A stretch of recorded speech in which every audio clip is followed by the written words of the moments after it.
And we're going to start filling it in so that we can write an amazing response to literature. What do you think is the focus of today's writing? What is the author trying to teach us?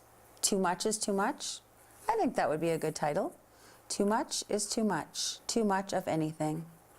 Too much of anything. Is it good or bad? It's bad. So I'm going to write too much of anything is bad. And what's the title of my story? That's right, it's The Mirror.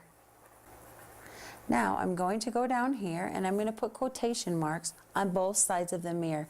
When I'm writing a response to literature and I'm referring to a piece of literature, I have to make sure to put quotation marks around it. So I'm going to write this into a sentence and the mirror into a sentence. So I could start my topic sentence off by saying, in the story, and what's the title of our story? The Mirror. And remember that quotation marks are just like commas in the air on both sides, okay? In the story, The Mirror, Martha learns that too much of anything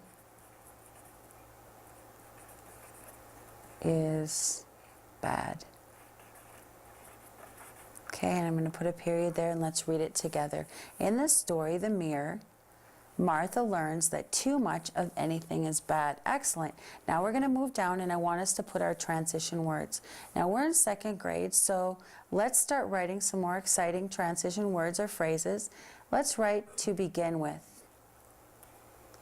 And then we're going to want to put a comma in our heel, and then maybe also.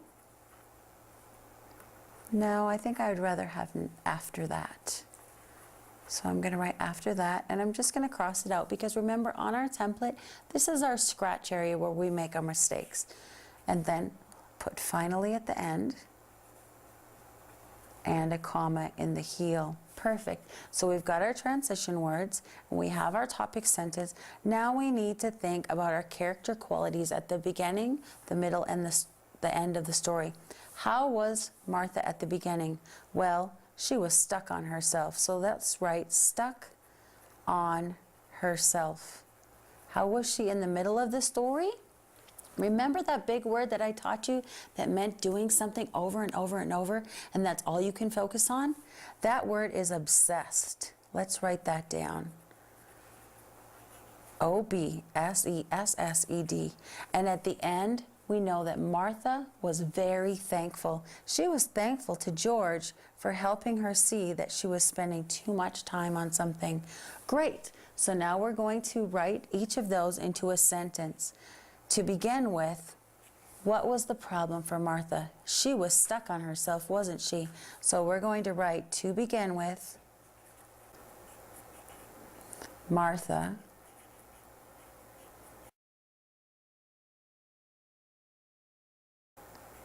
was stuck on herself. What did she do that we know she was stuck on herself?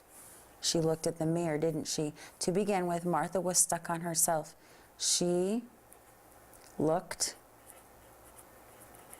at the mirror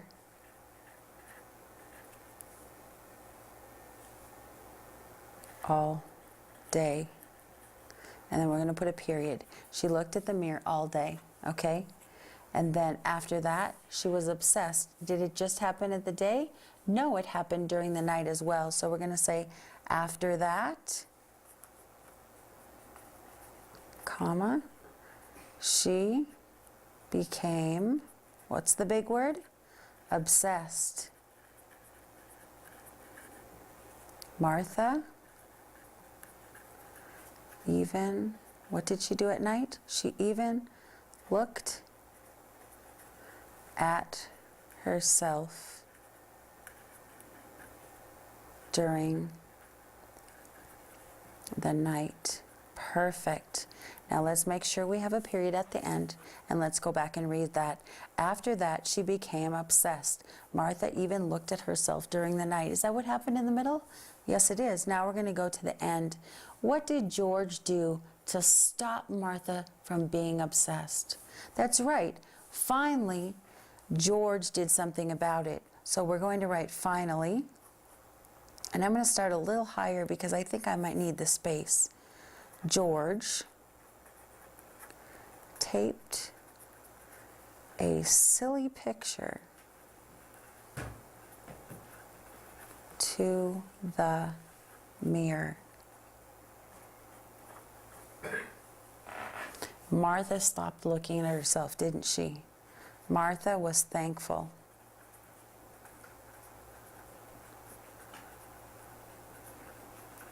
And she stopped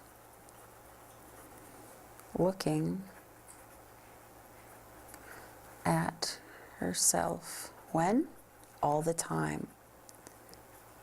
Now let's read those to make sure that they make sense. Finally, George taped a silly picture to the mirror, period. Martha was thankful and she stopped looking at herself all the time. Great. Now we just have to have a lesson. What is the lesson that George and Martha learned and we can learn? How about be careful not to spend all your time on one thing? I think that's a good one. So let's just write, be careful